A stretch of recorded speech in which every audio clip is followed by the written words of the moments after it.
Fort Erie resident and local author Mike Van Natter was at the Fort Erie Historical Museum recently signing copies of his new novel, Deep Obsession.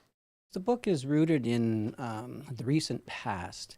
The 1960s, the Cuban Missile Crisis has always been a very interesting event to me. And what I've done is basically taken an event from the recent past, brought it into the current events of today, and interjected it just ever so slightly into the foreseeable future. It deals with the Ebola virus. It also deals with a lot of the Chinese now have a kick at the can where the Russians had previously with the Cubans.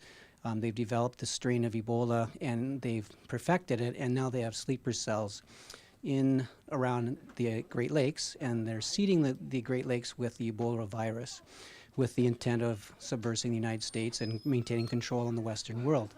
The action adventure suspense thriller is everything author Mike Van Natter loves in a novel. The best part of this book to me is that I've started it along the Niagara River, and it ends on a beach estate in Thunder Bay in Ridgeway. So from here it launches into Cuba, it goes to Jamaica, the United States, and back again.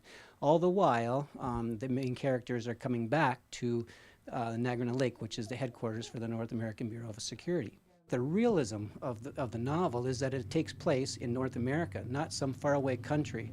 And through a strange series of events, a couple of local fellas just trip into what's going on.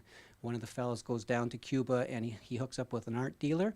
He decides to sell some of the art in Canada, but in so doing, bringing the artwork into Canada, there's something behind the canvas, which is used by the sleeper cells to disseminate this virus. What started as a hobby has led to the completion of author Mike Van Natter's first novel. It was quite an experience for me. I've never done this before. Writing it was actually the easiest part.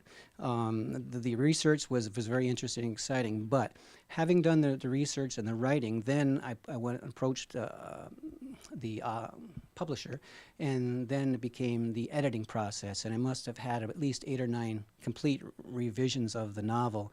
And there were some things that I didn't like, some things they didn't like, and I realized that the real work was in the editing and in the propagation of it afterwards. For more information or a copy of Deep Obsession, log on to deepobsession21.com. In Niagara, you're watching The Source.